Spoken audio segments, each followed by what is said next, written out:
All right. Welcome to the Moving Forward podcast with your host, me, Corey Cottrell, and my co-host, Rio Verdenier, where basically we're extremely excited about bringing this podcast to you that is neither right nor left, but forward. But interestingly enough, it is going to be from a rabid progressive, that would be me, and a very genuine conservative in the body of my new friend, Rio.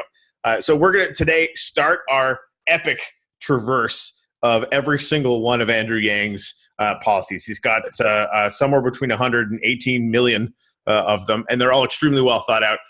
The big three are, one of them is sort of, at this point, a progressive stalwart in Medicare for All. And of course, he's got human-centered capitalism that I think is going to be the progenitor of a lot of really interesting conversations, both sort of economic and philosophical on this particular podcast. But then the freedom dividend, which again, with almost no exception, Andrew Yang is all alone as credibly voicing not only the positives that the freedom dividend is going to offer, but the reasons why it absolutely has to be inevitable to save capitalism and to save democracy. And I don't think that is hyperbole. So, Rio, before we dig in, is there anything sort of for 30,000 feet that you want to add to talking about the three policies that we're going to talk about today? I'm just curious what order we're going to do them in. Valid question. I think we'll, why don't we start with Medicare for All, and then we'll go to human capitalism, and we'll end off on freedom dividend, just because, we're going to want to make sure we have enough time for that. Oh, wow. Okay. I would have done a different order, but I'll follow your lead. No, that's cool. That's good. That's good. This entire podcast is it's just like, you're making it hard for the conservative to go with the Medicare for All first, but let's take it away. Well, this is I kind of wanted to rip the bandage off right off the bat. So we went through a little bit of the our backgrounds. You can catch it on our first episode on this podcast here. So listening to that, you're going to find out that I'm from Canada, that socialist hellscape up north, America's hat, and I have a lot of experience with not ever thinking about healthcare. It just was a thing that was covered. You never, literally nobody in Canada thinks about it. And there's a lot of misconceptions about Canadian healthcare down here in the States. But I've been down here for about 13 years. Looking at the way that healthcare runs in this country is a joke. It really, really is. Everybody is paying about 3 times more than they need to be paying, whether it's in insurance or whatever. Right? The cost is 3 times more than it is in other industrial countries, and most of the outcomes are worse. In a lot of cases, they're much worse, especially if you're poor. So, talking about Medicare for All. So I'll just run through Yang's kind of ideas around it, and then we can jump off to a little bit more. This one is relatively wordy, but we'll get through it. That sounds good, Corey, because we want to talk about it from 2 different perspectives, but I think it's good if we let the listeners know what Yang's position is first. I completely agree. So this is from yang2020.com, his policy page, which I highly recommend everyone go to check out and peruse at your will. But this is his policy, Medicare for All. Access to quality healthcare is one of the most important factors in overall well-being, and yet America is one of the few industrialized nations not to provide healthcare for all of its citizens. Instead, we have a private healthcare system that leaves millions uninsured and bankrupts even some of those who do have health insurance. At the same time, our cost of care is higher than in most any other industrialized country, while providing worse outcomes. The Affordable Care Act was a step in the right direction, providing funds to states to innovate while expanding Medicaid substantially. However, it didn't address the fundamental issues plaguing our healthcare system. Access to medicine isn't guaranteed to all citizens, and the incentives for healthcare providers don't align with providing quality, efficient care. This must change. Either through expanding Medicare to all or through creating a new healthcare system, we must move in the direction of a public option to ensure that all Americans can receive the healthcare that they deserve. Not only will this raise the quality of life for all Americans, but by increasing access to preventative care, it will bring overall healthcare costs down. With a shift to significantly more people receiving their care through a public option, costs can also be controlled directly by setting prices provided for medical services. The best approach is highlighted by the top-ranked Cleveland Clinic. Their doctors are paid a flat salary instead of by a price for service model. This shift has led to a hospital where costs are visible and under control. Redundant tests are at a minimum, and physician turnover is much lower than in comparative hospitals. Doctors also report being more involved with their patients. Since they're salaried, there's no need to churn through patient after patient. Instead, they can spend the proper amount of time to ensure that each patient receives their undivided attention and empathy. Outside of a shift to a robust public option, we can look to the South Central Foundation for another important shift necessary in the way we treat patients: holistic approaches. At this treatment center for Native Alaskans, mental and physical problems are both investigated, and unsurprisingly, the two are often linked. By referring patients to psychologists during routine physicals, doctors are able to treat, for example, both the symptoms of obesity and the underlying mental health issue that often is related to the issue. The referral also leads people with issues they may otherwise try to bury: sexual abuse, addictions, or domestic violence issues, to bring them up with a doctor so that they can be addressed. By providing holistic healthcare to all of our citizens, we'll drastically introduce the average quality of life, extend life expectancy, and treat issues that often go untreated. We'll also be able to bring costs under control and outcomes up, as most other industrialized nations have. Finally, being tied to an employer so that you don't lose your healthcare prevents economic mobility. It's important that people feel free to seek out new opportunities, and our current employee-provided healthcare system prevents that. Now, one thing before Rio, I want to get your thoughts on that as it stands. One of the things I noticed in the United States is there are people that are actually afraid to leave their jobs because they're afraid to lose their healthcare. That's never occurred to a single human being in all of Canada ever. It's just never happened. Sure. Sorry, go ahead. Yeah, I mean, okay, yeah. So, oh boy, where to start? I mean, I guess we can assume that. I guess we can assume that as a progressive, you're pretty good. You're pretty okay with that policy, but maybe you would want something even more along the lines of Bernie Sanders' proposal. Would I be right in assuming that? Well, I mean, Bernie Sanders' proposal is Medicare for all. Right now, he's the first one that actually came out with Medicare for all, and he's talking about getting rid of insurance companies because people keep asking him about it. The end state to anyone that has a public option version is where most insurance company based healthcare goes away. Right, like that's the. Oh wow, okay, that's fascinating because that's our first point of disagreement right there. All right. Boy, yeah, right, great. Okay, yeah. So there are a couple things to say from the conservative perspective. One is that we very much don't like the idea of government completely taking over. Well, I mean, I better dial that back. I don't want to pretend to speak for all conservatives, but I think it's fair to say that most of us don't like the idea of the government completely taking over an industry. And I think that by and large, it hasn't been the perfect utopian system where it's been put into place that people on the left pretend it is. And while it's certainly true, I'm sure that the very poor do much better off under such a system, I'm not at all convinced that the average person does better off under such a system. I know from my own personal experience that healthcare, how to put this, it can be very dehumanizing if you don't get very. I expect like first class service when I go to the doctor. I want to be treated like a human being. I don't, you know what I mean? And I'm worried that if you have too few doctors because they're potentially not being paid enough, and too many people wanting to get in, that the quality of care for everybody could potentially go down. But the only reason I'm saying that is because it's not because I'm arguing against Yang's position, but in the contrary, because I'm convinced that if we're going to go down the road of having a public option, Yang's proposal is the best option on the table, precisely because it doesn't seem to present as much of a danger in terms of the quality of care that the other proposals such as Sanders's do. And the number one reason for that is because I don't believe that Yang does want private insurance to go away. I think he is a capitalist who believes in the value of competition.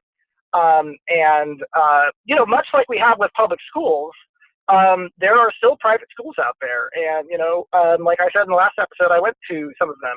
My wife went to very, very good public schools, and we both got world-class educations under very different systems. So I'm not, I think in the 21st century, it would be pretty extreme for me to be against public schools. Along the same lines, I'm okay with having a public option for the people who want it. But I definitely would be opposed to any system that would actually seek to actively undermine private insurance. So this is where the needle getting thread gets a little bit fine, I think, because sure, at no point, and Bernie Sanders doesn't even do this. He's not saying we're going to outlaw private healthcare insurance. He's never said that. That's fair. Nor would he, right? The public option. Well, I don't know. Maybe he would, but I agree that he apparently hasn't yet. Right. He hasn't yet. You're right. That is something he might say just to Who knows?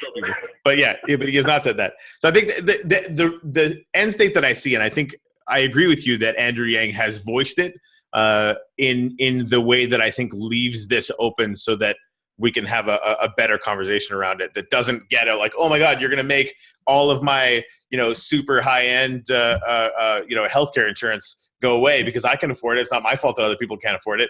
Right. And so we can get into the morass of whether or not the meritocracy is actually accurate. The public school thing is I think a really, really good analogy, right? The healthcare systems in the other industrialized countries that do have this nationalized universal healthcare, the outcomes average across the board are better, period. That is a fact. Well, maybe in terms of outcomes, but how about in terms of like their experience? Your experience of not dying and getting healthier is better. And right? Like, yeah, no, like, I mean, I've seen the numbers. I've seen the numbers. I'm not denying that. Let's be honest. Like, I'm not, a median citizen. Like, my expectations are very high. And I think that in a democracy, it's okay for people to vote based on their own needs. And let's face it, people who are more affluent, people who are older, people who are more successful and more established are more likely to vote. Right. And if you really want to get something like this to pass, I would urge our friends on the left to nominate Yang and not Sanders because Yang's plan has a much better chance of passing.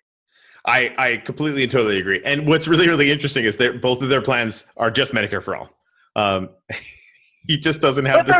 They are different. They are different. It's. I think the language is different so far. Pulling these things apart. They're actually not. Just for the record, they're both calling for a public option.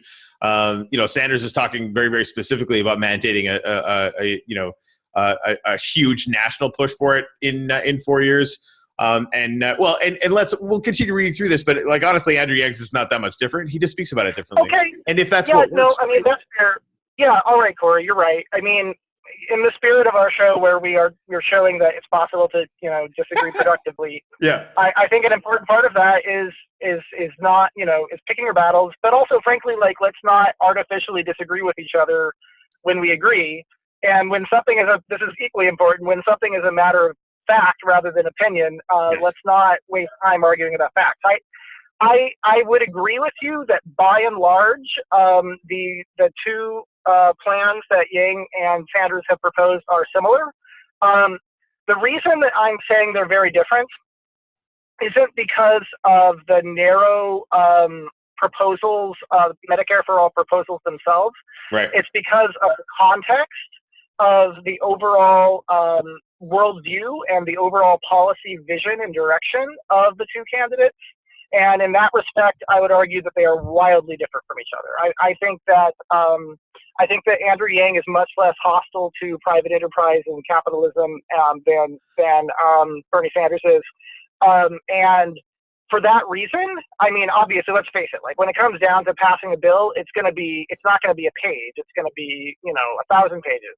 And so you're voting in part for a policy, but you're also voting for a person who you want to steer that policy, or at least play a big role in steering that policy and ultimately signing the policy, right? Right. And I am so opposed to Bernie Sanders' fundamental vision that I just do not trust that man to oversee that process. No, that's. I think that's an important point, right? Like even if we were to assume that the two things they were pushing were identical, the Yang tends to, and he sees the same issues, right? And I'll just go through some of them to get some more context here, right? Problems to be solved. Millions of Americans live without healthcare. Even those with healthcare are often bankrupted by healthcare costs. Number of bankruptcies in Canada about healthcare is literally zero. many Americans who have healthcare have policies that don't afford them the opportunity to receive proper care. So again, rich people don't have this problem. Healthcare costs in this country are relatively high and outcomes are relatively poor. I would bet, and I haven't seen data on this, I would bet that even rich people in some cases fall under that just because of the way that care is doled out. I actually don't think that's true. I think that I would be very open to being wrong about that. Doctors, I mean, let's definitely flag that and like fact check it at some point. But yes. I do remember reading that the U.S. if you are very affluent, if you're a well-to-do person, the U.S. healthcare system is very, very good for you. Okay. But there's a couple other points to be made that I wouldn't be representing the conservative perspective well if I didn't make them. One is that part of the reason that healthcare is less expensive in places like Canada is because right now the American system, where we have more of a free market in healthcare, is funding a lot of innovation. And so it's easy for other countries, to come along and say, oh, we're going to force companies to sell, these very expensive medicines that they spend a lot. I mean, they're not expensive to produce necessarily, but they're very expensive to research and develop. Mm-hmm. And so these other countries can come along and say, we're going to force these companies to sell these expensive drugs very cheaply. But the only reason that works for them is because there's this one huge country called the United States where we still have enough of a free market that that kind of innovation is happening. If we were to truly undermine that system, the cost of medicine would go up, and also taxpayers would have to shoulder the burden for whatever the cost was, because no private company would invest billions of dollars in research for something that they can't profit from. So I just want to find, I'm not saying that therefore we should oppose Yang's position. I support Yang's position. But part of the reason I support it is because I really do believe that he would be a better steward of maintaining the benefits of private enterprise and competition than someone like Sanders would. And that really is a good thing, because then, well-off people can pay for the VIP platinum healthcare. And those folks, if you think about it, would essentially be providing a lot of voluntarily providing a lot of the funding necessary to continue to do this great medical research. Right. It wouldn't have to fall on the taxpayers. And overall, I really think that a system that is offering real competition is preferable to one where the competition is done away with, either because you outlaw it, which you rightly pointed out Sanders isn't proposing, or because you do such a successful takeover of the industry that private companies are essentially like drowned out of the market. So you don't want either. This is right. This is the thing that I'm excited about with the American experiment, because it's such a heavy lift now to move away from this model, just because there's so much sort of economic and political momentum with a $1 trillion industry wanted to maintain itself, right? That's where a lot of this is going to come from. But I think we're never going to get rid. In Canada, a two-tiered system is kind of around, but for a long time it was illegal. Which is, when people say, oh, like a bunch of Canadians are coming down to America to get our healthcare all the time. Yeah, it's the 10 rich guys, right? Like, or 10% or whatever it is. Because it was literally illegal. 10% is 1 out of 10 people. I mean, let's not write them off. Well, and that's a lot of people. 10% was being super generous. But I don't know about that. I suspect that's probably the right number. Yeah. I mean, maybe. We can dig into those numbers. But yeah, so I think down here, regardless, it will end up being a two-tiered system. And maybe that's okay. And we'll see, right? People like you should be able to keep whatever kind of insurance you want to keep. And let the government provide a public option that really will have more buying power. It should be national, and it should be hard to compete with, but you can try, right? Hey, you know what? I mean, actually, it wouldn't be such a bad thing if private insurance became basically a VIP service for people who want to pay extra. That wouldn't be such a bad thing, because if those companies could, if they recognize that the market incentive was such that their market, their target audience was actually people who cared about the quality of the care in terms of their human experience, not just in terms of the medical outcomes, Yeah. then we might actually get better care for people who care about that and who are willing to pay for it and able to pay for it. Well, and right, and potentially market forces could then allow that if it was done extremely well, right? Exactly. To the rest of it. Like you really could see a situation where you could have a company that gets so good at providing healthcare for the rich that they can start moving their window down the economic ladder, providing that for everybody else, which then would actually potentially put pressure on the government and yada yada yada. And like that's looking at an economic system that was actually incentivizing companies to do the right thing. Because right now, insurance companies aren't doing that, right? Like they're incentivized to make sure that you get sick and die quickly because they make more money, right? I mean, unless you have like a platinum health insurance plan which costs a bloody fortune, and then I'm not gonna lie, I have really good health care. I don't want to fucking lose it. Right. Okay, but you know what? I want to flag a specific detail that in Yang's language that you read that I really liked. Okay. I actually love the idea, and a lot of private hospitals have already started doing this because it is a brilliant idea. I love the idea of simply putting doctors on salary. Right. In which case, to attract good doctors, you still have to have a great salary and great benefits. And by the way, one of the nice things about having competition is that doctors have options about where to go, and they're not stuck having to make whatever the government is willing to pay them, right?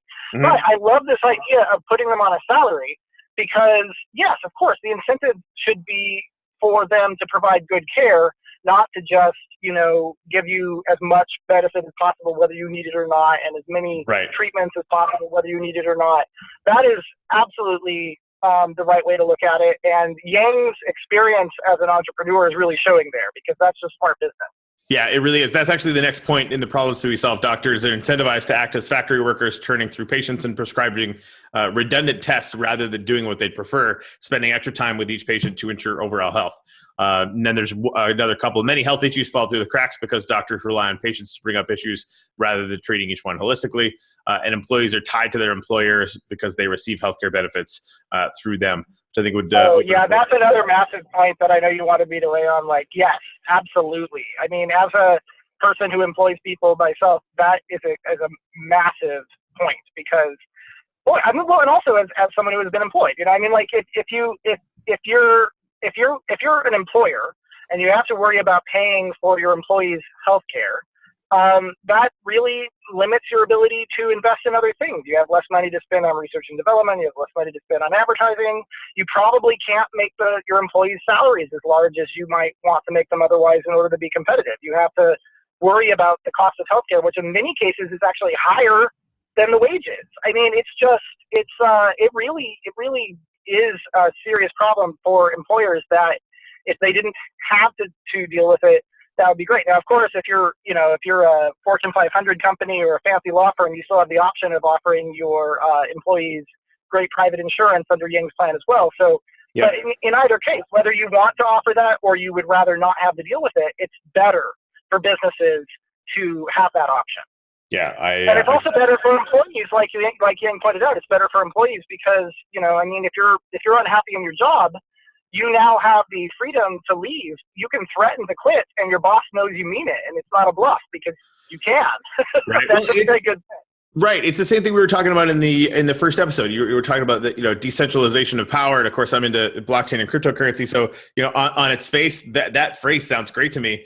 But I know that states screw up a lot, right? So, and the whole idea is, you were bringing up the fact that you're supposed to be able to vote with your feet, move to whatever state you want to move to, and like half the country, that's not possible, right? So in that same, well, it should be possible, yeah. So yes, that's 100%. Good. I mean, we both agree that anything that makes it. I don't know, maybe some people on the left don't know this, but we right-wingers really do, when we say we believe in freedom and choice and opportunity, we mean it. Yeah. And, so if anything that makes it possible for people to take charge of their own destiny and to negotiate for better treatment at work on their own as an individual instead of relying on a union to do it on their behalf, that is a good thing that the right wing is going to embrace and welcome. Well, and this is where the freedom dividend could come in, right? Because we're gonna get into some fights about the union, about which there would be no weekend. But that organizing power, corporations have that by default, and human beings do not, right? So the idea that human beings are going to go to a multinational corporation and independently say, hey, like yada yada blah blah blah, it's not going to happen.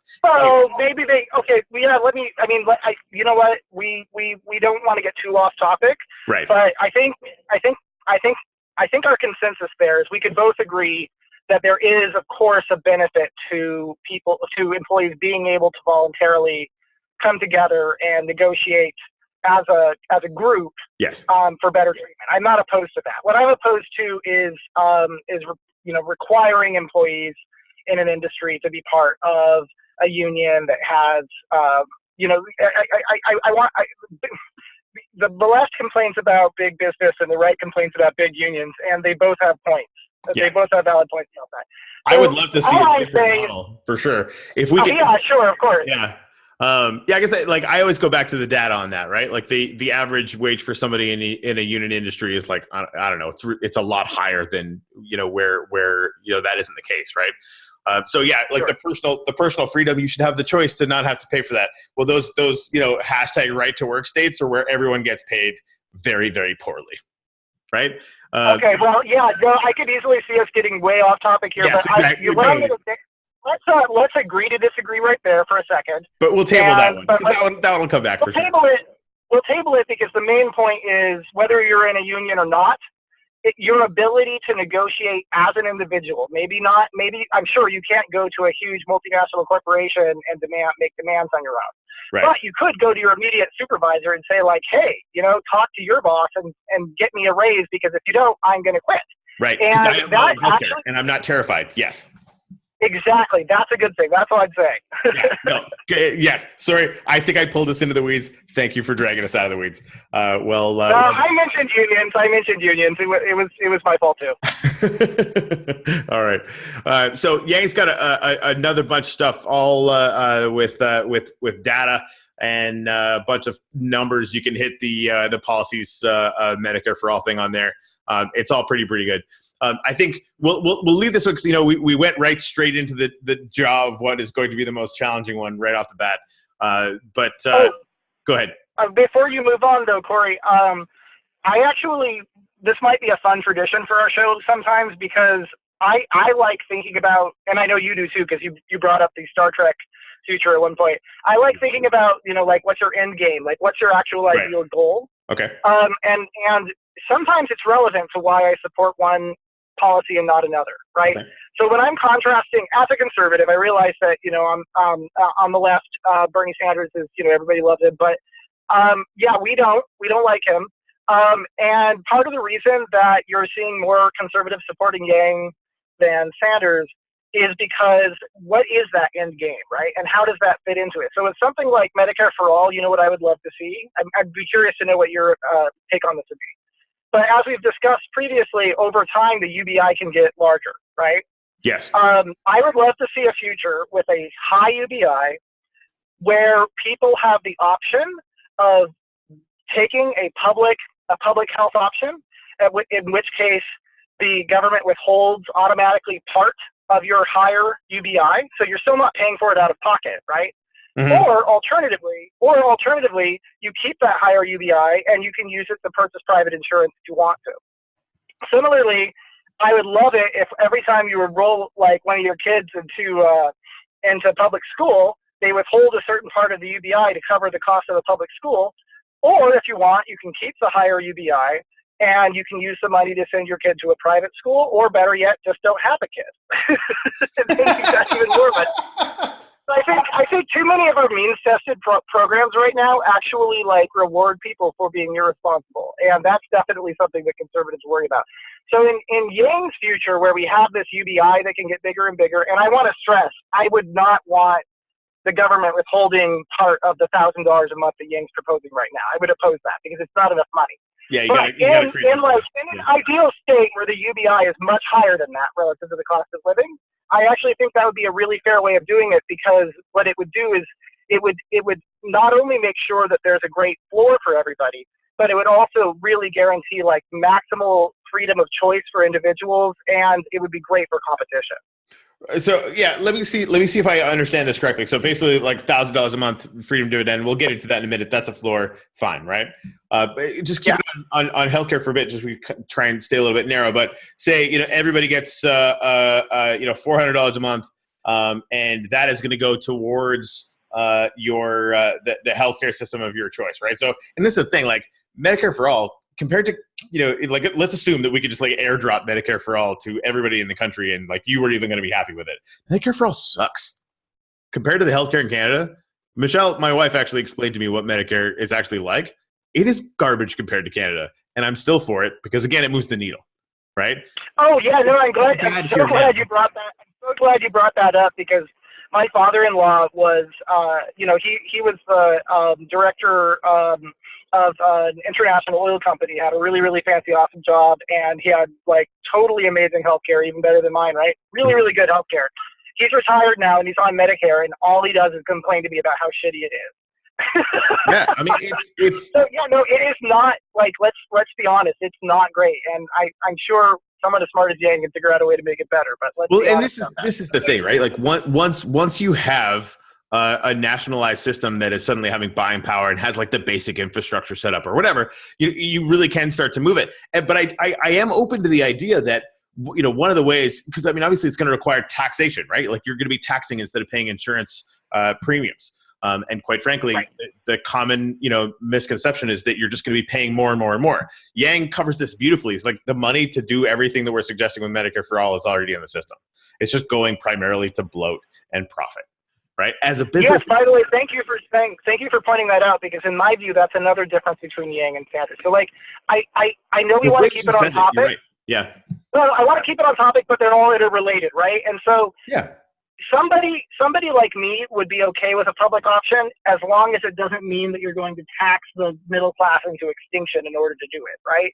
And so those are the kinds of details that we really have to think about when we're differentiating things. Well, so yeah. I believe in an entrepreneur like Yang will have the experience, the expertise, and the intelligence to figure out a way to do that in a cost-effective manner. Whereas I'm very concerned about somebody like Sanders, who, let's be honest, the only real job he's ever had was as a politician. I don't know how people think he's not a politician. That's what he's been doing his whole adult life. Before that, I think he was like a failed musician. You're a more successful musician than he was. Yes, please, let's get somebody who understands math and business to take a look at how to make our healthcare system work. I would love that. Yeah, this goes back to like I think they are actually proposing the same thing. One of them talks about it in a much different way, right? And it goes back to trust, I think, too, right? Like the Yang talked about the fact that all the money is actually in the system. Like Bernie has been trying to explain that to people ineffectively, right? Now, to people like me, he's explaining it perfectly because I already understand it. And to a lot of the people on the left, they already understand it. They're like, the middle class is getting destroyed by healthcare bills, not taxation, healthcare bills. Well, it's a little bit of both. I mean, Actually, I was thinking about, in one of our previous conversations, you said that, and I actually largely agree with this point, that you said that, we have a system that is socialist for big businesses and ruthlessly capitalist if you're the middle class or the working poor. Yep. That's a great line, and I agree with the spirit of it, but I actually think it's even worse than that, because I think we have a system right now that is worse than ruthless capitalism if you're in the middle class. Because at least in ruthless capitalism, you can keep your own damn money. Yeah, fair enough. Yep. But here's the middle thing. Class the middle class pays a lot of taxes. Yeah. They pay a lot of taxes, and it's taken out of their paycheck every month, and it's money they can't afford to lose. Right. So the dichotomy is. So there we go. I think there's an area of some room for consensus right there between us. 100%. I think the dichotomy there is that the most of the projections for Medicare for all are suggesting that the average care for the middle class and the working poor is going to go up, probably dramatically, and the cost could get halved. And the cost is like you're getting taxed, right? But you're getting taxed at half of the rate that you were paying in insurance premiums before that. Like that's what people really, really need to understand. Your net, you're going to be saving money and getting care where you're not going to go bankrupt if you get something weird that your insurance plan doesn't cover, right? Like That's true. Yeah. That's true. That's true unless you're somebody who is getting your gold-plated healthcare from your employer. Right. In which case, under Sanders' plan, you're just going to be paying more taxes. Well, and again, this is where again, Sanders and Yang's plan, even though they speak about it differently, are not dissimilar in this. Yang, at no point has Bernie Sanders talked about outlawing Cadillac care, right? Like he just hasn't done it. No, I'm not saying that. I'm sorry. Don't misunderstand me. What I meant though is that I mean. I acknowledge that this is me kind of making an educated guess, but I think under Sanders' plan, the taxes that are paid by the middle class and the upper middle class would be higher. And so what I'm saying is if somebody, yeah, I think so. And so what I'm saying is if you're a person who doesn't need healthcare, who's already getting it from your employer and it's not costing you anything out of pocket, then the only real difference for you is that your taxes would be higher under Sanders' plan. Okay, so the reason I'm making these. No, okay, I think you framed that in a way that is really important, and I hadn't really thought about it before. So, somebody who works for my buddy Mears, who you remind me of, owns a big plumbing company, right? Like he pays for everybody's health insurance. So, it could come, and I don't think it would come to this, but you could be working for a company now. You're suddenly getting taxed more for this public option, but I think people are going to have to actually opt in or whatever. Like we're going to have to get into the weeds on that at some point. But let's just say your taxes are going to go up a little bit, and your insurance is going to go away with your company. Your company is not necessarily going to redound all that savings immediately to you, right? Otherwise, that's for sure. Yeah, if they did, you'd probably be better off. But there's nothing saying that any company has to do that, right? So to your point, it really could be a situation where for that person who has an awesome or even just a good plan, who has a good plan with their job and could kind of care less if he was going to go for Medicare. Better than Medicare, which we just acknowledge is a low bar. right. Honestly, yes. Right. So that being the case, and of course they want to scale it up and they would be approved, whatever. Fine. Right. But even if it was above whatever good bar they get it to, assuming that they can. Okay. So cost might. I mean, I'm noticing that we've been on the first policy for quite a while, so I think we should move on. But I just wanted to make clear the reason I'm drawing the distinctions between Yang and Sanders is not because I'm trying to associate Yang's plan with Sanders' plan and thus sully him, but actually like the exact opposite. I'm trying to make it clear why a conservative would like Yang, even though he has the progressive policy of Medicare for all, but would not be okay with Sanders, because they are different people and the context of their policies, even if the specific policies themselves aren't that different in terms of like the overall context of the rest of their platform, which is wildly different, that matters. Yeah. But I think you and I agree. I think we both agree that we both support Yang, right? So even if I didn't like this policy, I would be obviously reasonably okay with it. Right. Yeah. Yeah. Yeah, no, where those differences come up, it has been sort of interesting for me because, it even with, policy, like I've looked at both policy platforms, they really aren't that different, but it can be important who the messenger is, right? And to your point, it really can be really, really vital that you just trust the person is going to have the sort of economic chops or the planning chops to get it right. If they are going to do this kind of a big change that I could totally respect would be a big deal to a conservative. So anyway, we've been down the freaking we've been down the road on healthcare for all.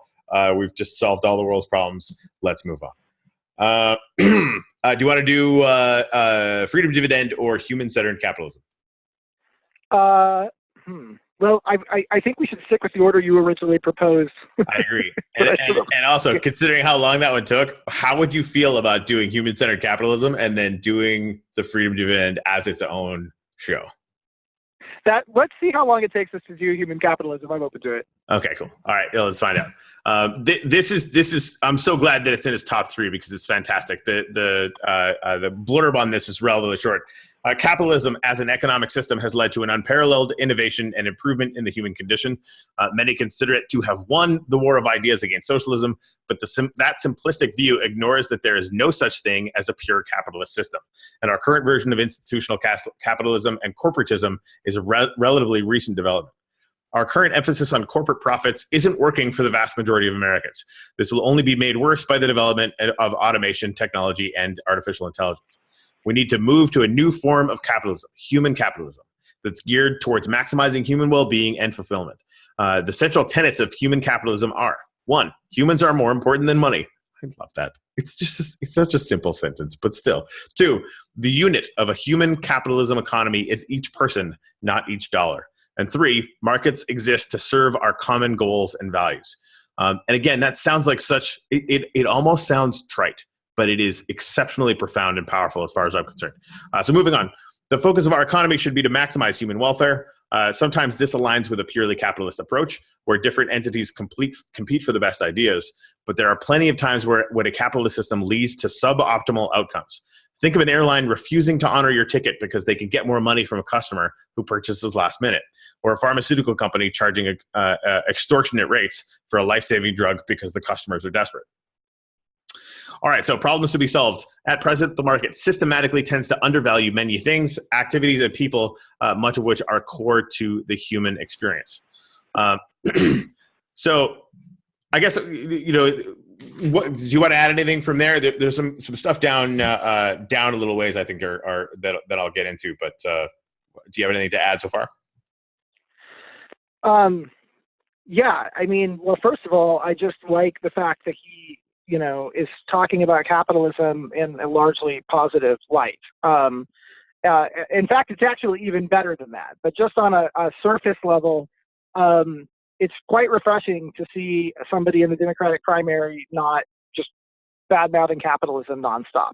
Right. And I'd like to point out that, you know, as somebody who is not at all happy with Trump's, you know, hostile takeover of the Republican Party, I would very much like to see the Democrats offer an alternative to Trump that isn't just a left-wing version of the same kind of toxic radicalism. So what Yang, when he's talking about capitalism, the way he's talking about it is positive and nuanced.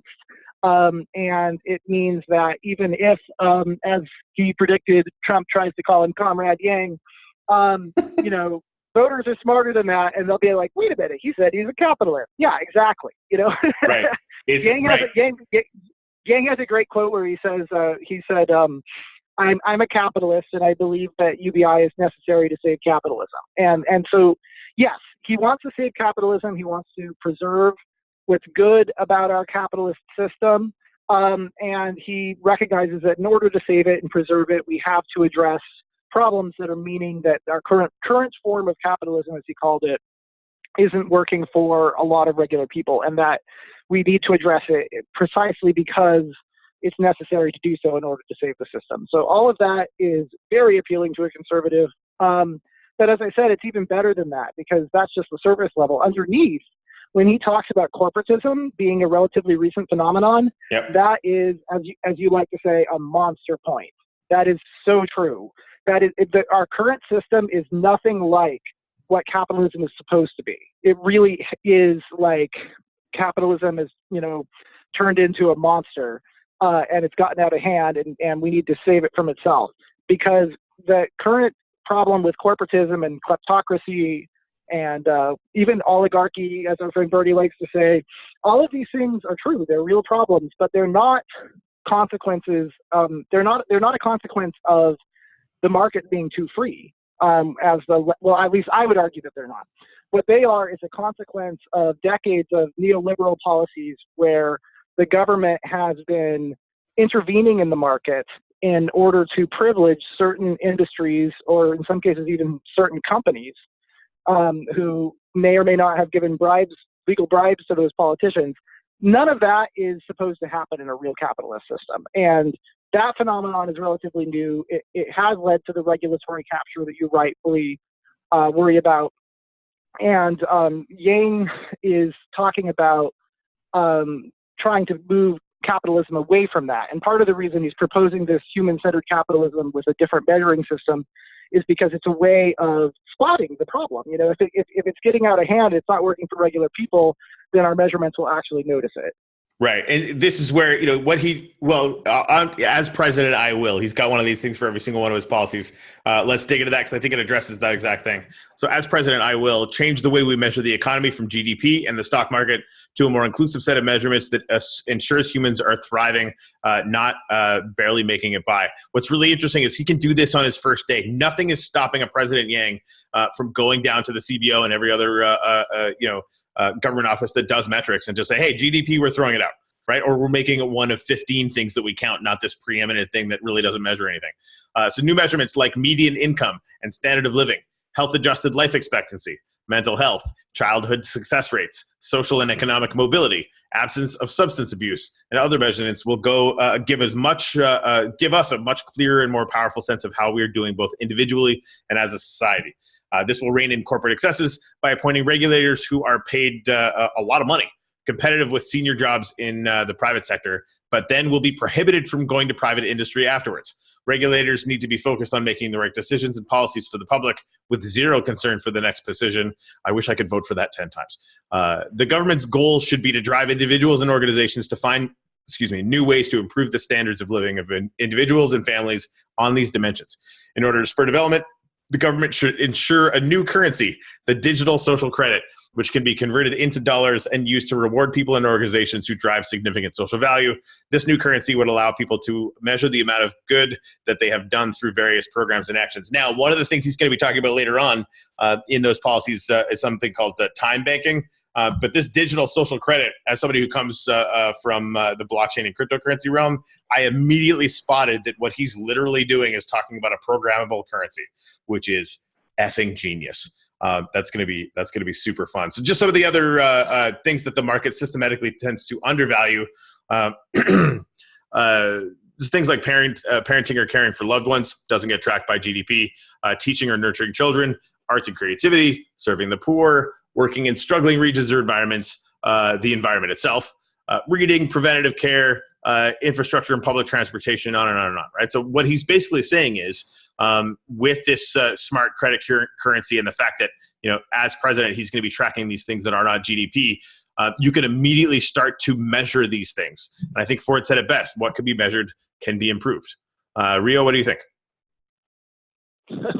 Well, I mean, yeah, I like it all. One word in his rhetoric that he might consider rethinking when it comes to the general election is regulators. Yeah, no, the word regulator is scary. We generally don't like regulations. I mean, we're not opposed to all regulations. Right. Trump's approach of just willy-nilly deregulating everything, whether it's a good regulation or a bad regulation, is not ideal. And I, as you said, it's a matter of trusting the person. I trust, from what I know about Yang's biography and from the way that he's spoken, that he is going to be reforming. Regulatory reform is a better word, a better term that he might consider using if he wants to be a conservative. And all the Yang gangers out there who are trying to persuade conservatives to back Yang say he's for regulatory reform, efficient regulatory reform, and that kind of stuff. But yeah, no, I think that what he would do is he would probably streamline regulations, have fewer of them, make them better, and all of that is great. But the key point about the human-centered capitalism is that the reason they're going to be better, it's not, it's every politician promises they're going to reform things to make them better, but Yang actually has a specific vision for how to do that, and that's that new measurement, right. Which, as you said, it's not throwing out GDP, but it's also, what it's doing is it's making it so GDP isn't the be-all and end-all, that, we are looking at other things that are just as important, such as median income, and basically anything that's a sign of, the quality of life of the average person needs to be, that needs to be the target of this stuff. Now, I would say, some conservatives would be worried that, if you're too focused on the well-being of individuals, that you could lose sight of the things that make the economy robust and lead to great productivity, right? So this is the thing, right? Like, if you're running a giant corporation and all your money is in your 401k, that sentence makes sense. To half of America, that sentence doesn't mean a thing. Like, right? Yeah, but unfortunately for you, yeah, I know, but unfortunately for you, the half for which that does make sense votes in higher numbers. Well, and honestly, that it's not necessarily true, and I guess we'll see.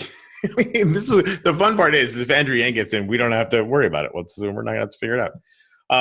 Well, okay, yeah, no, but I mean, I'm just saying because you're asking for the conservative perspective. What I'm saying is, this is not. I don't think this would be a problem for Yang in the general election. I think he would win hands down. But part of the reason I think he would win is because he does know how to talk to. Well, because I mean, let's face it. He's part of the capitalist class himself. He knows how to talk to people who care about that stuff.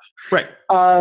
But he also, as he's proven, he knows how to talk to truckers and socialists and all sorts of other people. He in the spirit of our show very much, which is why he inspired our relationship here. Is yes, sir. He very much is in the spirit of finding common ground, and that is something that conservatives love. It's the idea of kind of healing the social fabric of our society, which is coming apart at the seams right now. And the economic hardship has caused a lot of the radicalization and polarization, and a lot of we seem to be fighting about culture wars and stuff, and a lot of that stuff is just it's going to go away naturally when the average person is doing better economically. Yeah. And Yang has his human-centered capitalism is a great vision for bringing that about in real life in a practical, pragmatic sense, not some pie-in-the-sky socialist sense. So yes, I'm all in on human capitalism. All right, that's fantastic, and yeah, the fact that literally on day one, he could set that up, and again, this speaks to the same, it goes right to the center of all of this, right? Yang, I think, is not so much looking at trying to figure out how to meld left and right ideas. He looks at all the data and then he comes up with a good idea, right? And probably spend some time thinking, hey, can I sell this to a conservative? Can I sell this to a liberal or progressive or whatever? Maybe. But I think it's just a really well-rounded and good idea. That's the sense that I get anyway. You know what I mean? Like if everything that he's doing as president is running through, hey, we're actually going to measure the median income and standard of living, and we're going to measure it now, and we're going to measure it next year, or we're going to measure it the year after that, and what are the policies that we're going to be doing to bring that forward, right? Like as he said, his State of the Union address would be a report card for him, and what a precedent that would set, right? Because now it's just a joke, and it's been a joke for a long time, right? Like, hey, we have. I don't know. Yeah, I mean, yeah, it used to be that for a little while. Yeah, that's how it's supposed to be. Right. Yeah. Well, and you know what I mean? Like, Trump is trying to make it his report card. He's running on the fact that, looking at the traditional numbers that, we've been told are a sign of economic prosperity, our economy is doing pretty well right now. Now we could debate how much of a role he's played in making that happen, since he's only been president for 2 years and he hasn't really done much during that time.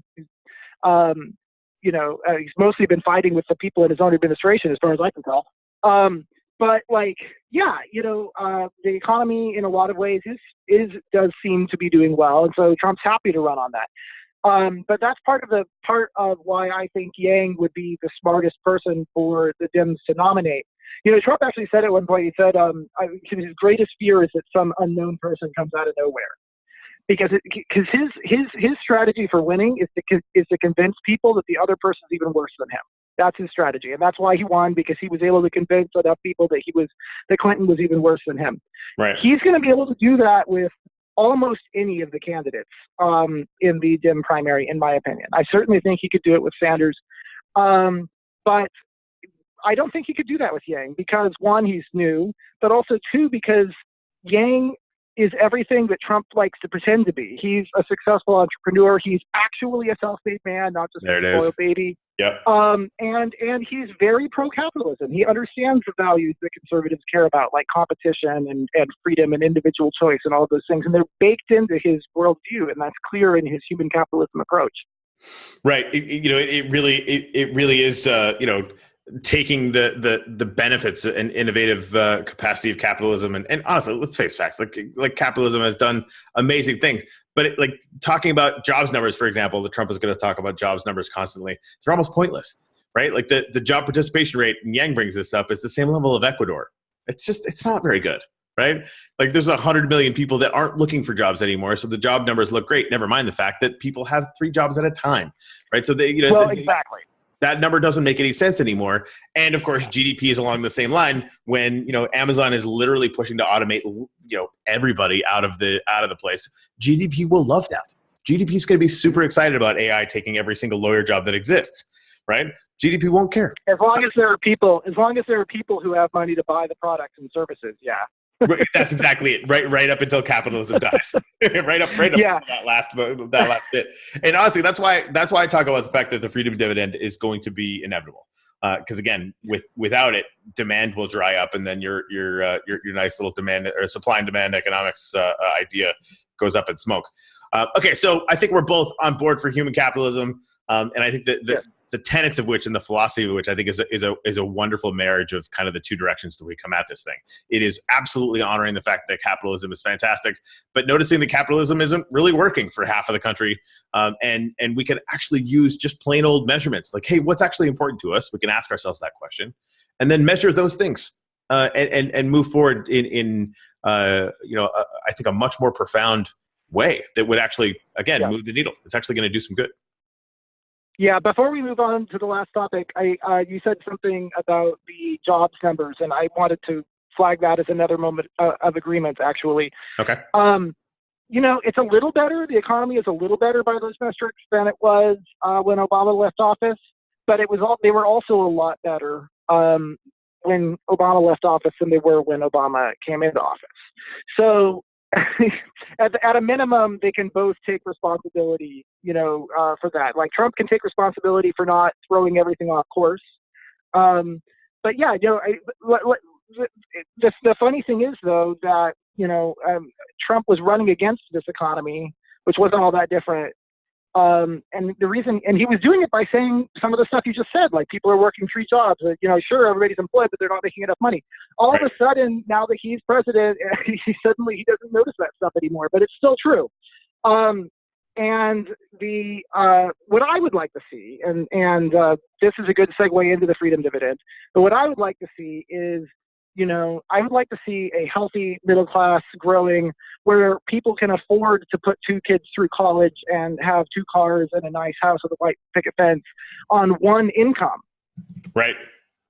And so like just counting the percentage of the population that's employed doesn't really give you the whole picture if, 90% of the families who, are supposedly middle class have to have both parents working in order to maintain that lifestyle. So that's the kind of thing that human capitalism will help us refocus on. Yeah, I think you're absolutely right. And giving people like, people that are at the higher end of the spectrum, letting them know a little bit about, even a lot of those people that have 2 jobs and are maybe what appears to be comfortable. What if, like how many of them, like I would suggest a very high percentage, if you gave them an emergency $1,000 bill, a lot of them would be really, really, really, really hard up. It doesn't need to be that way. Right. Now I do have to ask, I think we're pushing, I can't find the clock on here, but I think we're pushing close to around the boundary of an hour on this episode. And I have early morning meetings tomorrow morning. Oh, should we move freedom dividend for the next one? If that's okay. Because honestly, I think the freedom dividend is enough to carry us for at least an hour anyway. And I definitely don't want to be rushed or fall asleep halfway through the conversation because I'm actually at my stand-up desk and I would probably break my skull. Well, you're on the East Coast. We should let our listeners know it's a lot later where you are than where I am on the West Coast. So yes, indeed. Yeah, that's fair. Okay, yeah, let's do freedom dividend next time. All right. Well, thank you guys very much for taking the time to listen to this. My name is Corey Cottrell. And of course, this is my buddy, Rio Verdenier. And this is the Moving Forward podcast where, again, he comes from the right, I come from the left, but we are both moving forward.